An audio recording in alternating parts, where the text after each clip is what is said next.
Thank you for watching this presentation on restarting in-person visits during COVID-19. This presentation will go over how HABIC is limiting the spread of COVID-19 during animal-assisted therapy visits. This is Kate Miller speaking. I'm one of the animal trainers and volunteer coordinators here at HABIC, and I'll be narrating this presentation today. We have several learning objectives for this presentation. We will review HABIC's updated policies. We will review the steps you need to take in order to resume in-person visits. We will also go over several policy changes that are specific to the pandemic and to limiting the spread of COVID-19. As we return to in-person visits, we want to ensure the safety of the public, our volunteers, and our pets. Even without COVID-19, there are steps we can take to reduce the potential spread of disease. This is a brief review of those policies. For more information about any of these policies, see the presentation titled Preventing Zoonotic Disease. First, animals must be bathed immediately before a visit. Clients must always wash their hands or use hand sanitizer after touching an animal. Collars, bandanas, and all other equipment must be washed between visits. Animals are not permitted on beds unless otherwise stated by the agency where you are volunteering. Animals' paws should be disinfected before you re-enter your home. Finally, your animal must be up to date on their annual medical form, and a copy of that form must be with you at all times while you are volunteering.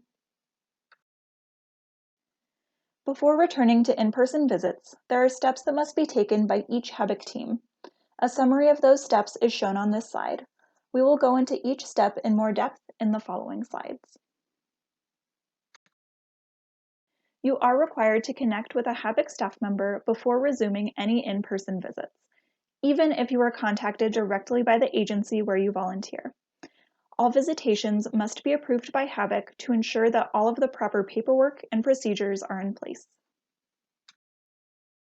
Your HABIC medical form must be submitted and up to date.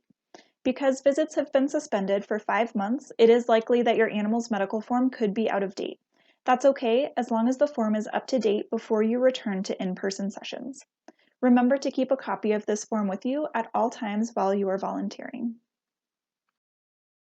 You must have a background check completed through Colorado State University.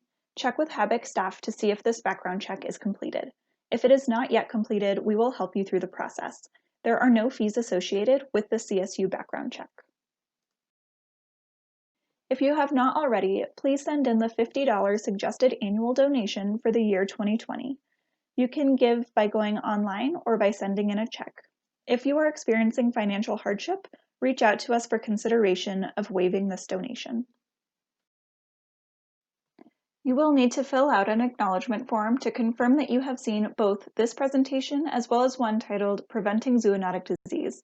A link to this form can be found on the present slide. Finally, complete any additional training that is required by the agency where you volunteer.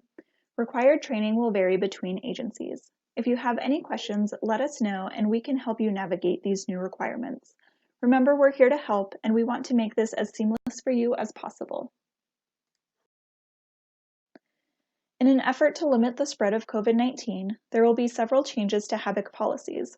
This slide represents a summary of those changes. We will go into each change in more depth in the following slides. A face mask or covering must be worn by the human handler at all times while volunteering.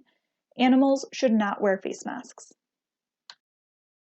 Practice social distancing by maintaining a distance of 6 feet from other people and animals.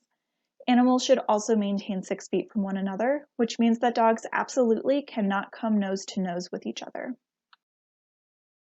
Events will be held outdoors as often as possible. Being outdoors with your pet brings some additional safety concerns related to the weather. Be sure that you dress appropriately for the weather.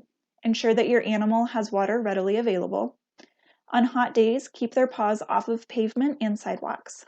Stay on the grass and in the shade as often as possible.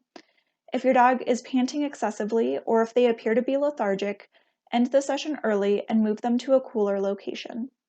In winter months, avoid ice salts that may have been spread on the ground. You may also consider bringing a jacket for your dog, especially if they are small or have short fur. If your dog appears to be cold, end the session early and move them to a warmer location.